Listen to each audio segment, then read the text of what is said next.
நான் விஜய் மில்டன், கோலீஸ்வரா படத்தோட ஒளிப்பதிவாளர் மற்றும் இயக்குனர். இன்றைக்கி இந்த படத்தோட சக்ஸஸ் மீட். இந்த படம் வந்து சம்மந்தப்பட்ட எல்லாருக்குமே வந்து புது அடையாளத்தை கொடுத்துருக்கு. அதை தாண்டி இண்டஸ்ட்ரியிலேருந்து நிறைய பேர் ஃபோன் பண்ணி இந்த படம் ஜெயிச்சது வந்து நாங்கள் ஜெயிச்ச மாதிரி இருக்குன்னு சொல்கிறாங்க. ரொம்ப சந்தோஷமாக இருக்குது. இந்த வெற்றியை, இந்த கோலீஸ்வராவோட வெற்றியை வந்து எல்லோரும் அவங்களோட வெற்றியாக கொண்டாடுறாங்க. ஆக்சுவலாக இம்மான் அண்ணாச்சி பேசுகிற டைலாக் வந்து கிளாப்ஸ் தேட்டரில் பிக்குது. நாங்கள் வந்து இப்போ என்னோடய குரூப்போட ஃபுல்லாக எல்லா தேட்டருக்கும் போனோம், எல்லா ஊருக்கும் எல்லா தேட்டருக்கும் போனோம். அந்த சீன் வந்துட்டாலே வந்து எல்லாம் கைத்தட்டுக்கு ரெடி ஆகிறாங்க. என்னன்னா எல்லாம் ரிப்பீட்டட் ஆடியன்ஸ், அப்படி ஒவ்வொரு டைலாக்குக்கும் கிளாப்ஸு. ஆக்சுவலாக எனக்கு வந்து பாருக்கு போகிற பழக்கம் கிடையாது, நான் குடிக்க மாட்டேன், அதனால் எனக்கு தெரியாது. அதனால் நான் அந்த சீன் வந்து கன்சீவ் பண்ண உடனே எப்பா இந்த சீன் வந்து எனக்கு தெரியாது, இது வந்து எனக்கு சம்மந்தமில்ல விஷயம்னு சொல்லி என் அசிஸ்டன்ஸ் எல்லாரையும் கூப்பிட்டு நீங்கள் ஆளுக்கு ஒரு டைலாக் நீங்கள் என்ன தோணுதோ எழுதி கொடுங்கன்னு சொன்னேன். அவங்க எழுதி கொடுத்தது வந்து ஒரு 10 பக்கம் இருக்கும். அதெல்லாம் வச்சிருப்பேன். நீங்கள் வந்து அவ்வளோ அருமையான டைலாக்ஸ் எல்லாம் அதுலேருந்து செலக்ட் பண்ணி ஒரு 5 டைலாக் தான் இது. அதுக்கு இவ்வளோ ரெஸ்பான்ஸு. இன்னும் ஒரு 15 டைலாக் இருக்குது, பார்ட் 2ல் வரும். வணக்கம் மாலை மலர் வியூயர்ஸ் எல்லாருக்கும் வணக்கம். யார் வணக்கம்? மதுசூதன்னா தெரியாது, இது கோலிசோடா நாயுடு. வணக்கம். ரொம்ப சந்தோஷமாக இருக்குது, ரொம்ப பெருமைப்படுறேன். நான் என்ன இதுக்கு வந்து நான் திருப்பி இந்த படம் தமிழ்ல ரீபர்த் என்ன நான் ஃபஸ்ட்டே அறிமுகமாயிருக்கு, ஆனால் இப்போ திருப்பி வந்து வம்சத்துக்கு அப்புறம் மௌனகுரு அப்புறம் இது பெரிய சக்ஸஸ் எனக்கு. So thank you. இந்த அளவுக்கு ஒரு சின்ன படத்துக்கு பெரிய ஹிட் பண்ணியிருக்கிறா அத்தனை மக்களுக்கும் நன்றி தெரிவித்துக்கிறேன். அப்படியே எனக்கு இந்த கேரக்டர் கொடுத்தா டைரக்டர் சருக்கு, அதே மாதிரி தான் ரைட்டர் பாண்டியராஜன் சருக்கு, எனக்கு குரல் கொடுத்தா சமுத்திரகனி சார், அவருக்கு ரியலி தேங்க்ஸ் சொல்லிக்கிறேன். இந்த கேரக்டருக்கு அவர் உயிர் கொடுத்தாரு அந்த டப்பிங் சொல்லிட்டு. Thank you very much. நான் எப்படி பசங்க படத்தை தூக்கிக்கிட்டு அலைஞ்சனோ அதே மாதிரி அவர் இந்த கதையை வச்சுட்டு அலைஞ்சார். ஏன்னா இதுக்கு முன்னால் ஒரு படம் பண்ணி அதை ஜெயிக்க முடியல அப்படிங்கிற ஒரு வேதனை அவருக்குள்ளே இருந்தது, ஜெயிக்க முடியல அப்படிங்கிற ஒரு இது.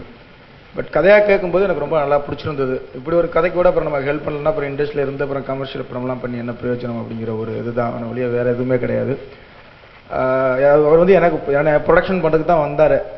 கண்டிப்பாக நான் தான் சொன்னேன். அது இல்லை என்ன அப்படின்னா எல்லாத்தையும் இயக்குநர்கள் எல்லாத்தையும் அதான் சொல்லிட்டு இருக்கேன், எல்லாருமே ப்ரொடியூசர் ஆகணும், அப்போ தான் வந்து அதோடைய நல்லது கெட்டது எல்லாமே தெரியும் அப்படின்னா.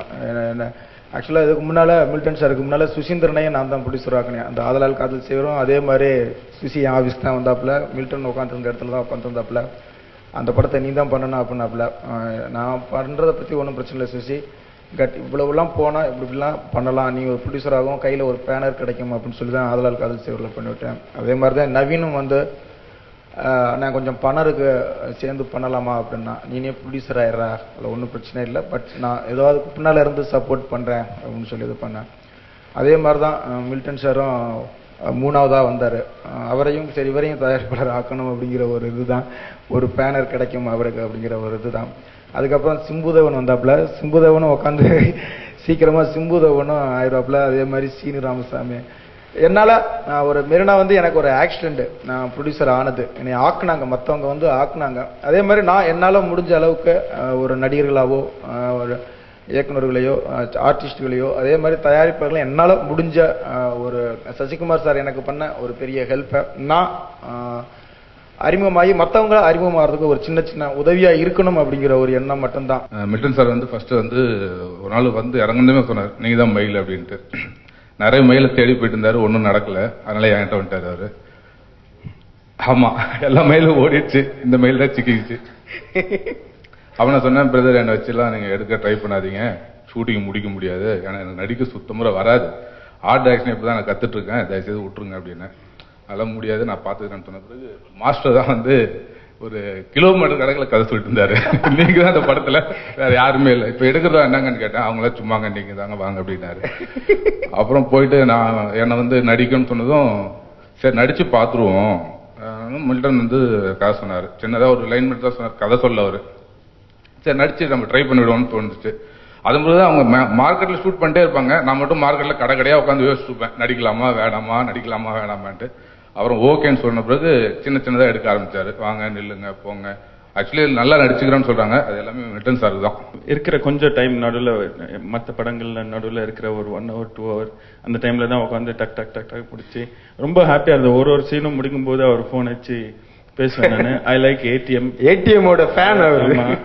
அண்ட் நடுவில் ஒரு சாங் வருது, அந்த ஜனனம். Yeah, I like it a lot. And thanks, Vijay. Yeah, thank you. நான் மில்டனை ரொம்ப வலியோடையும் பார்த்துருக்கேன், ரொம்ப மகிழ்ச்சியாகவும் பார்த்துருக்கேன். அந்த படம் பார்த்த உடனே தோணுச்சு, கண்டிப்பாக அந்த படத்தில் விட்ட இடம் கூட கிடையாது, அதை தாண்டி பல இடங்கள் உங்களுக்கு இந்த படத்தில் கிடைக்கும், அவ்வளோ உழைச்சிருக்கீங்க அப்படின்னு சொன்னேன். ரொம்ப மகிழ்ச்சியாக இருக்குது. என்னுடைய குருநாதர் அடிக்கடி சொல்லுவார், வெற்றிக்குள்ளே நாம் இருக்கணும்னு சொல்லுவார். அது என்னமோ நான் எங்கேயாவது தனியாக இருந்தாலும் என்னை வந்து என் தம்பி பாண்டி ரூபத்தில் இழுத்து உள்ளே கொண்டு வந்து வச்சுருவாப்புல. பசங்க பார்த்துட்டு பசங்க வந்து டப்பிங் பண்ணுறதுக்கு முன்னாடி தம்பி போட்டு காட்டுறாரு. பார்த்து முடிச்சுட்டு நான் சொல்கிறேன், ஏன்னா பசங்களாம் ஒரு ரோல் நடிக்க வேண்டியது, அப்படியே அப்போ நாடோடிகள் ஷூட்டிங்கில் இருந்தோம், பண்ண முடியாமல் போயிடுச்சு. படம் பார்த்துட்டு சொன்னேன், தம்பி இந்த படத்துக்குள்ளே ஏதாவது ஒரு ரூபத்தில் இருக்கணும்டா, நான் எனக்கு அவ்வளோ பிடிச்சிருக்கு இந்த படம் அப்படின்னு நான் சொன்னேன். சரி அப்போ அந்த ரோலுக்கு டப்பிங் பேசு அப்படின்னு அங்கேருந்து ஆரம்பித்தது டப்பிங்கிற ஒரு ஏரியாவே. அப்புறம் ஆடுகளம் பார்த்துட்டு இதே தான் சொன்னேன் டைரக்டர், அந்த ரோல் நான் பண்ணணும்னு சொல்லி டைரக்டர் கேட்டிருந்தாரு, பண்ண முடியாமல் போயிடுச்சு. சார் நான் பேசுகிறேன் அப்படின்னு சொல்லி அந்த கிஷோருடைய கேரக்டருக்கு பேசினேன். இது 3வது படம். ரொம்ப மகிழ்ச்சியாக இருக்குது. எல்லாருமே இந்த சந்தோஷத்தை பார்க்கறதுக்கு தான் ஆசைப்பட்டேன், அந்த சந்தோஷத்தை பார்த்துட்டேன். ரொம்ப மகிழ்ச்சி, இறைவனுக்கு நன்றி. நான் இந்த படத்தில் வந்து இவ்வளோ நல்லா நடிப்பேன்னு எனக்கே தெரியாது. ஃபர்ஸ்ட்டு வந்து எனக்கு ஆக்டிங்கே சுத்தமாக பிடிக்காது. மில்டன் நான் வந்து சொல்லி கொடுப்பாங்க, அது வந்து நீங்கள் சொல்லுங்கள் நான் பார்த்துக்கிறேன் அப்படின்னு சொல்லிட்டு பார்ப்பேன். அதுக்கப்புறம் எதுவும் பண்ண மாட்டேன். வீட்டுக்கு போனோடனே எங்கள் அம்மா சொல்லுவேன், அம்மா இந்த மாதிரி காந்தி கண்ணாடிலாம் போட்டு என்னை நடிக்க சொல்கிறாங்கம்மா அப்படி சொல்லுவேன். எங்கள் அக்கா வந்து ரொம்ப கலாய்ப்பா. படம் ரிலீஸ் ஆகிறதுக்கு ஒரு நாள் முன்னாடி சொல்லுவா, உன்னை காந்தி கண்ணாடி போட்டிருக்க எல்லாம் கலாய்க்க போகிறாங்க அப்படின்னு சொன்னாங்க. ஆனால் உண்மையிலே அந்த படத்தை பார்த்துட்டு எல்லாம் என்னை பாராட்டினாங்க. எனக்கு அது வந்து ரொம்ப சந்தோஷமாக இருந்தது. இந்த படத்தில் வந்து எங்களை சஜஸ்ட் பண்ண பாண்டியராஜனுக்கு நாங்கள் தேங்க் பண்ணிக்கிறோம். ஏன்னா மில்டன் சார் வந்து கதை சொன்னோன்னே இந்த 4 பசங்க வந்து கரெக்டாக இருப்பாங்க இந்த படத்துக்கு அப்படின்னு சொல்லி எங்களை சஜஸ்ட் பண்ணதுக்கு பாண்டியராஜ் சாருக்கு நாங்கள் தேங்க் பண்ணிக்கிறேன். இந்த படத்தில் வந்து கோலிசோடா படத்தில் ஆட்சி கேரக்டர் இவ்வளோ இதாக பேசப்படுறதுக்கு மில்டன் சாருக்கு என்னோட தேங்க்ஸ். எல்லாருக்கும் வணக்கம். என் பேர் சாந்தினி. மில்டன் அண்ணா என்னை இங்கே கூட்டிகிட்டு வரேன்னா சீரியஸாக நான் இதுக்குள்ளெல்லாம் வந்திருக்க மாட்டேன். ஆக்டிங் பிடிக்கும், ஆனால் இதுக்கு வரணும்ல எதுவுமே நான் முயற்சிலாம் எடுக்கல. ஸோ மில்டன் அண்ணா எல்லாம் இங்கே நிற்கிறேன் இல்லைன்னா அதெல்லாம் எதுவுமே கிடையாது. இந்த படம் இவ்வளோ பெருசாக வந்திருக்கிறதுல எனக்கு ரொம்பவே சந்தோஷமாக இருக்குது. நான் தேங்க்ஸ் சொல்லணும்னா மில்டன் அண்ணாவுக்கு மட்டும்தான் சீரியஸாக. அடுத்தது எங்கள் அம்மா அப்பா, ஏன்னா அவங்களோட சப்போர்ட் இல்லைன்னா நான் இவ்வளோ தூரம் வந்திருக்கவே மாட்டேன். நான் எல்லாருக்குமே கிடைச்சும் ஃபேமிலி சப்போர்ட் இல்லைன்னா யாராலையும் வர முடியாது. ஸோ என்னோட ஃபேமிலிக்கு நான் ரொம்பவே தேங்க்ஸ் சொல்லிக்கிறேன்.